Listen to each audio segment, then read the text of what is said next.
Bandiraɓe min calmini mon moni kala inde mun e yettode mun no gonɗon e no gonirɗen en jetti jomiraɗo joom baɗe bawɗe baɗowo ko weela ene weela no welirani baɗɗo men ndenka mun ha gartuɗen ɗo subaka hande waddude bandiraɓe émission Sénégal men émission Sénégal men e Windire TV e wiide bandiraɓe mone mon kala ene wawi wadde abonné ɓeydade wadde abonné liira ɗum waɗa partagé nomin gowi wiide on ni ko onon jogui doole ɗe hande noon ma en garade bandiraɓe e ɗeɗo toɓɓe nde tawno kala ɗo aduna tolni yo yimɓe eto yaadude hen yimɓe kadi ene poti andude e kala saaha holɗo o tolno e yaara aduna o e tolno yaara e leydi ndi tolni ko ardi pop oɗon gandi e ɗeɗo balɗe ɗiɗi tati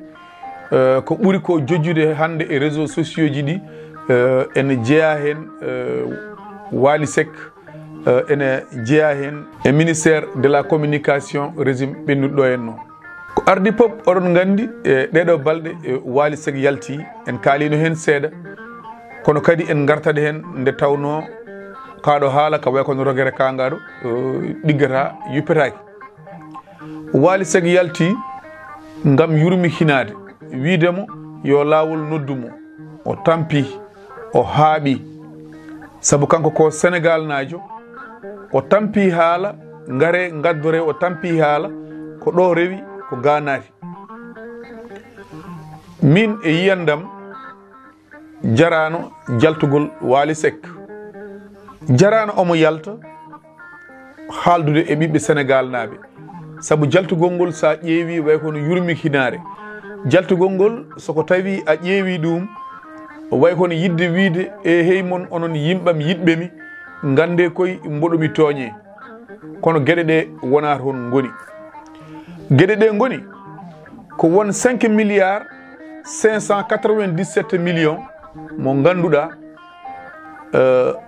wonto waɗa débloqué wonto waɗa déposé rewi naata ɗo yalta ɗo naata ɗo yalta ɗo ha yettoyi compte Amadou Sall ɓi président Macky Sall e nder oɗon 5 milliards 597 millions yiyama won hen ko ummi hen fayi e compte Wally waddi ɓeɓe ganduɗa ko kañum en goni yurnotoɓe ngaalu leydi ɗi ɓeɓe ganduɗa kañum en goni yurnotoɓe e won gueɗe woni wiyeteɓe sentif kamɓe de oɗo kalis ene jaahiɓe haɓe donki famde holko kalis o woni haɓe donki famde holko saabi kalis o naatiɗa yaltiɗa ha yettima Wally Seck kanko noon o noddira ko yo ar o laɓɓitina saabu neɗɗo soko tawi a tumama hunde so lawol noddima poɗɗa tan ko arde ɓe namdoma jogoɗa hen jaabowol ma jaaboɗa para hen soko tawi junggo ma ene moddi hen lawol rewne e dow ma so tawi junggo ma moddani hen a woppere tan jaaha lawol ma ko ɓuuri hen ko hawnade Wally Seck wi kañum ko hankkadina ko dartini carrière mum musical kala ko activité mo waɗatno o dartini sabu o tampi o haaɓi pour min de omo wawno jokkude liggey makko o yaha e haajuji makko ha ñande o nodda so ɓe noddimo ɓe namdomo ko poti namdademo o jaabo ko foti ko jaabade kono ɗum fo e waade noon kanko o fotano yaltude ko raɓɓiɗi tan o fotano wadde communiqué haydara o fotano haalde haydara o foti tan ko deeƴ kono won woɓɓe ɓe ganduɗa ko yimɓe wonduɓe makko moni fo yalti ene wiya régime o yiɗi ko nuhñude Wally régime o Wally ne waɗi ɗumen dérangé régime o ɓe jiiɗi ko jaggude Wally ɓe jiiɗi ko bonnande ɗum Wally hay hunde représentani kene wawa bonnude état kene wawa bonnande état kene wawa faljinde état Wally jogui ko hunde e ɓiɓɓe leydi Sénégal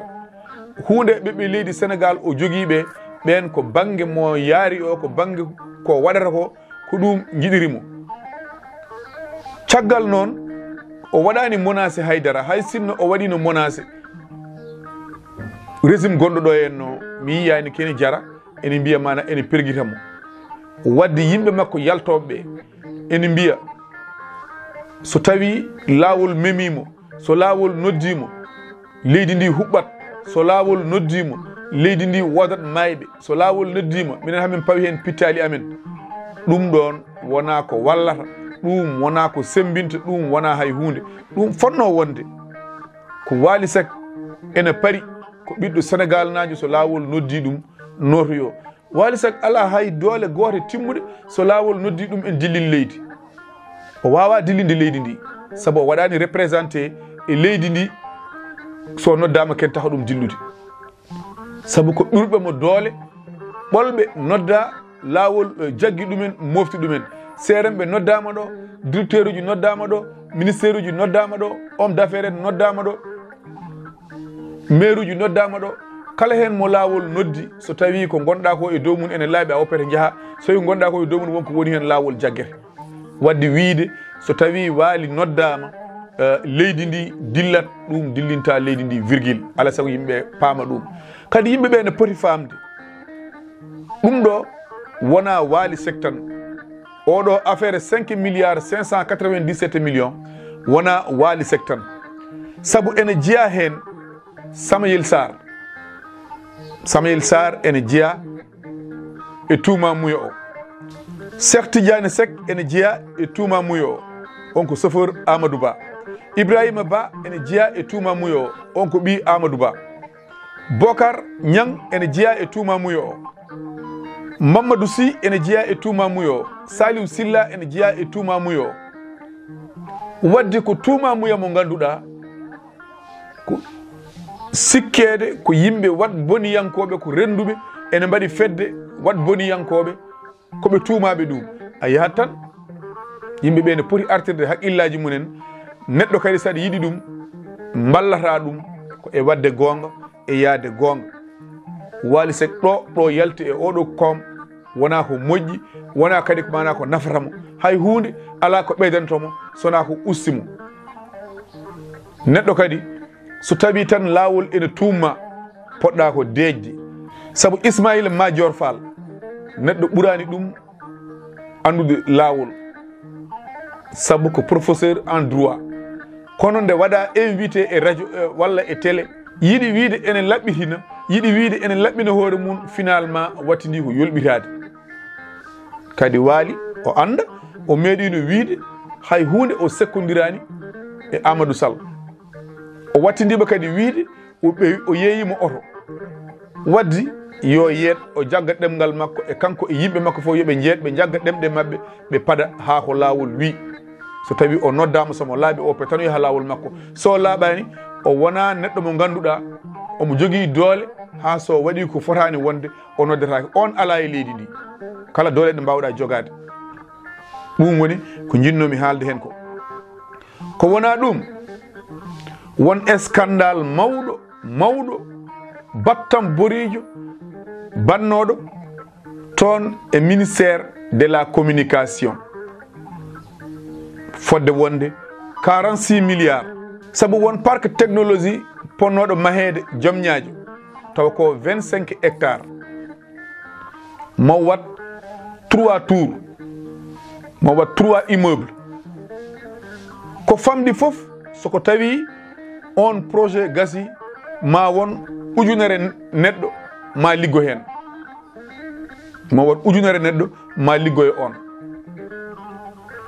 sabu on projet ene wanno centre de business on projet ene wanno secteur numérique on projet ene wanno centre de production waddi ko projet mo ganduɗa ene wawno ɓeydude Sénégal ene wawno wallude Sénégal naaɓe kono wona toon gueɗe ɗe goni ko kalis poɗɗo liggade oɗo projet o yalti gila hay goto anda kono ha ɗo yarete sa yeehi a tawata ɗon sabundu hay dara a tawata ɗon kalis o yalti kono liggey o liggaka 3 tours poɗɗo mahede o ɓiɓɓe leydi Sénégal kutoro ko fati e technologique ha ɗo yarete hay tuufere ala toon bandiraɓe ɗum ko haala gagnino projet o ko biteɗo Ami Samake o meeɗino wonde directrice case de tout petit ko kanko gagnino projet o marché o kanko gagnino ɗum kalisi yalti ƴettama nawama kono a wawa yiide tuufere walla sabbundu mbiya ko ɗum ɗo waɗa ɗum toon to jomñaji to kono noon kanko ɗo yarete jungo fawama e dow makko e goɗɗo biyeteɗo Hélène Ndekit Diouf on noon wonno DAS ministère de la communication nde o wiya ɗum kam no wayi haala makko ene raɓɓiɗi o wi kanko kala ko waɗanno yamirannoma ko ministére o on saaha gonnoɗo ministére o ko Moussa Bocar Thiam e o saaha noon Moussa Bocar Thiam ala e leydi ndi kañum woni maire Wourossogui bandiraɓe ɗo yarete ɗeɗo gueɗe soko tawi ene gonno e leydi ɗeɗo gueɗe sene gonna e leydi ɗiɗo scandale uji sene gonna e leydi milliard uji 15 milliard uji nogas milliard uji jeeɗiɗi milliard uji jeetati 46 milliard 45 milliard ɗiɗo scandale uji so tawi ene mbaɗa e leydi holno leydi ɓamtorto bandiraɓe holno leydi ɓamtorto ɗo noon ɗo yarete dossier o udditama kadi yimɓeɓe yoɓe paam yimɓe hewɓe neni mbiya oɗo régime ari ko yoftade yimɓe hewɓe ene mbiya oɗo régime wonɓe ari haɓade yimɓe hewɓe neni mbiya oɗo régime woni ko e sogde yimɓe yoɓe paam 199 dossier gudditaɗo ɗo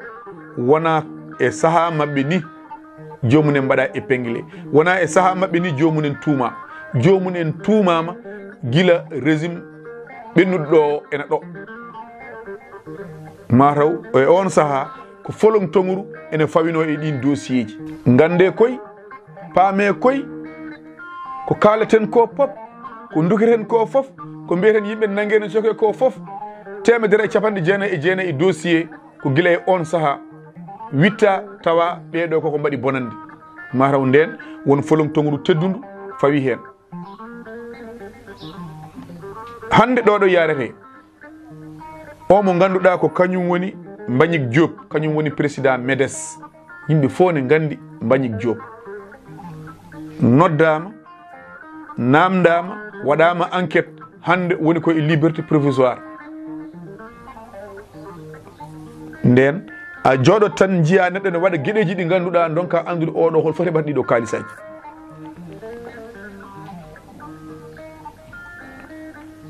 waddi yimɓeɓe yoɓe gandu ko heewi ko watte ɗo ko heewi ko yaaha ko heewi ko gollete wona e oɗo saaha ɗum witta wona e oɗo saaha yimɓeɓe joofa ma won hande duuɓi ɗiɗi duuɓi tati won hen ni ha duuɓi nayyi caggal won hen ni ha duuɓi joyyi caggal hande kam ɗo yarete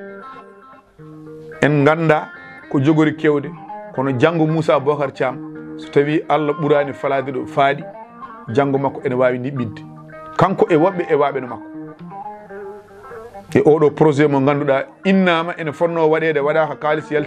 yaltani das wi ko kañum waɗat tan ko yamirore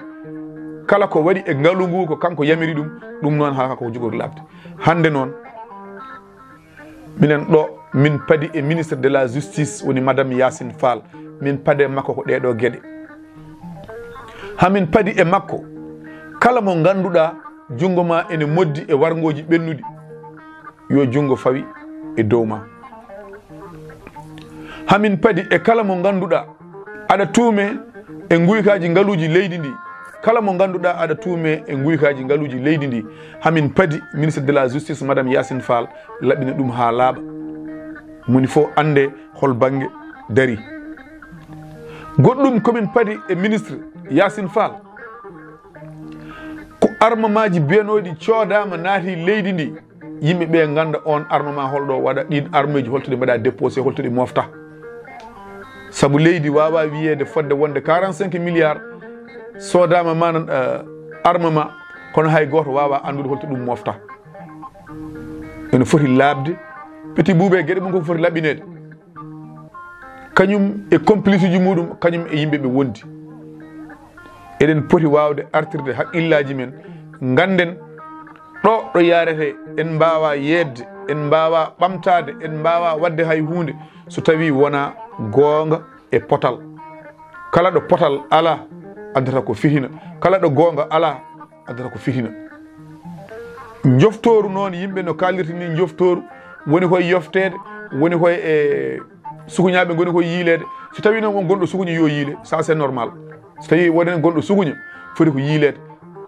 kono kam mi yiyani ɗo joftoru, saabu ala ko mbaɗɗa neɗɗo o sakani yofto. Sa waɗi ɗum ni kadi ene jogui droit yoftade, saka noon so tawi on ko mbaɗɗa yo yoftu, so tawi wawa yafadema. Kono min mi yiyani ɗo joftoru ko heewi ko haalte ɗo henna ko ɗum mobilama gila e régime gonnoɗo ɗo o ena ɗo, mobilama gila e nden mataw noon mawɗo gonnoɗo ɗo o won jurum walla won goɗɗum walla kañum andi holko saabi fawi dossier ji ɗi koyɗe munen ha hay goto ñawaka. Guddirten koko faati e dossier Farba Ngom, ko faati affaire Farba Ngom. Min mboɗo ronki famde so tawi ko gonga, mboɗo ronki famde holko saabi ɓeɓe ganduɗa wiyoɓe Farba sellani Farba sellani Farba sellani yo Farba hoot galle muɗum. Mi ronki yomi faam, cikkannomi so tawi neɗɗo sellani foti ko yo haɓane yo darane ha no safrori. Min mboɗo yaadi wiye yo Farba nawe Amérique safroyo, mboɗo yaadi e wiye yo Farba nawa France safroyo, yo nawe Maroc o safroyo so tawi Sénégal wawa safrude mo. Mboɗo yaadi e wiye yo ittito woni ɗo o nawe pavillon spécial o safre. Kono wiide tan neɗɗo sellani yo yetta, neɗɗo so tawi woni galle mum so tawi sellani nawete ko hôpital. Caggal leydi ndi ene jogui nokku mo ganduɗa so tawi neɗɗo woni en castral, sa sellani ko toon naweteɗa cafroɗa, cikkannoɓe kamɓe ɓe poti haɓade ɓe poti darade ko yo faade Farba sellani automatiquement yo nawe e nokku cafrirɗo, wona yoɓe nawmo galle makko. Soɓe nawimo galle makko hol cafrowomo toon, hol cafrowomo toon caggal o sellani. Kadi docteur ɓe ko mbiyaton ɗo docteur ɓe bindi o ala droit wonde e castral, o ala droit wonde toon, o ala droit wonde toon. Pourquoi kamɓe ɓe bindata e kayit mabɓe o wawa wonde toon, o wawa hay hôpital o wawa wonde toon? Yoɓe bindu o wawa wonde hay hôpital. Min de soko sagam hande Farba yalta heɓa galle muɗum yaha e activité ji muɗum, saabu ene fada ko nelaɗo gila ko ɓooyi yimɓe ne jooɗi ene paadi mo. Soko sagam ko yo yaltu, soko sagam ko yo sellu, e somo yalta so yaltata fof ko adi fof ko yo sellu yo wi wen soko sagam. Pour o sella noon foti koye nawede e nokkuji cafrirɗi, so Sénégal, so France, so Amérique, so Suisse, so Canada. Min ɗo mi suwa taw namdade jaltugol jimmi namdade taw ko cellal, saabu ko cellal woni fof, saabu so yalti o sellani ala ko wawi wadde. Yimɓeɓe yoɓe kalani yimɓe no pamirta, yoɓe goƴe no selliri, so selli o wawa wadde défendre ko waɗata ko défendre. Kadi min mi ha ɗo ɗo yarete mi yadani wonɓe ganduɗa sentif koko joofi ɗumen gila ko ɓooyi nene jaaha e haajuji mumen ene jirlo ene galleji mumen ene noosa. Farba en Ɗahiru Saren aɗa faami, Mansour Faye en mbaɗe kirtib mofte, tawa ene woodi sayeɓe woɓɓe koko joofa gila ko ɓooyi. Il faut ne gandi scandale uji kewɗi ɗo hen. Min mi yadani e ɗum ɗon. Mboɗo yaadi kala joofaɗo yo yaha notoyo, ɗum jaadumi, wona yo Farba en cuɓe tan jitte e nder rendo ngo mbiye yo jaa moftoye. Taw en woodi woɓɓe ɗi tuumaɓe bonandeji ko ɓuuri bonandeji ɗi ɓe tuuma ɗi. Ko ɗum woni ko mbiyannomami, potal so ala tan dejre waɗata, potal so ala dejre waɗata. Ko wona ɗum soko tawi ene wiye régime ɓennuɗo o rewani lawol, ministére ji muɗum gonɗani, directeur uji muɗum gonɗani, hay oɗo ene waɗi hen ɓe ganduɗa wona gonɗuɓe. Saabu min ha ɗo ɗo yarete mi wawa famde contrat tout simplement directeur général LONASE contrat ji ɗi o signini ɗi, saabu o wawa signinde GFM, o signine mun contrat, o waɗa hen lobbuli ɗi ganduɗa wiide ɓen hay sinno LONASE waɗi won gueɗe kantoriɗɗe walla won ko haalete muɗum kamɓe woto ɓe kaali hen. Mboɗo ronki famde holko saabi contrat GFM 100 millions Walfadjri 25 millions mboɗo ronki famde état o wiide ene waɗi galleji jaydiyankoɓe ɗi heptinani waddi so tawi jomumen keptinaka ngala droit hebde convention ngala droit hebde aide à la presse holko saabi Toussaint Manga signodira contrat e Dakar Actu e Témoin e Bour News e Xewlu waddi ɗo yarete e nder oɗo régime wonɓe ganduɗa ndewnani gueɗe ɗe lawol hay hunde ngala ko mbaɗi ko rewi lawol ko rewi Allah ko jokki endam suba fo mo Allah addi ene mbaɗa jalgati suba fo mo Allah addi ene mbaɗa ko weli ɗumen waddi président de la république ene foti wattude ɗum hakkille premier ministre ene foti wattude ɗum hakkille caggal ko rupture nodduɗon kolle min rupture kala mo ganduɗa nene waɗa ko rewani lawol yo sajjite wedde to bandiraɓe so waɗi ko gantiɗe haala he min ñaguima yafuya Allah jarama on jarama Windire TV ha yesso ko lawol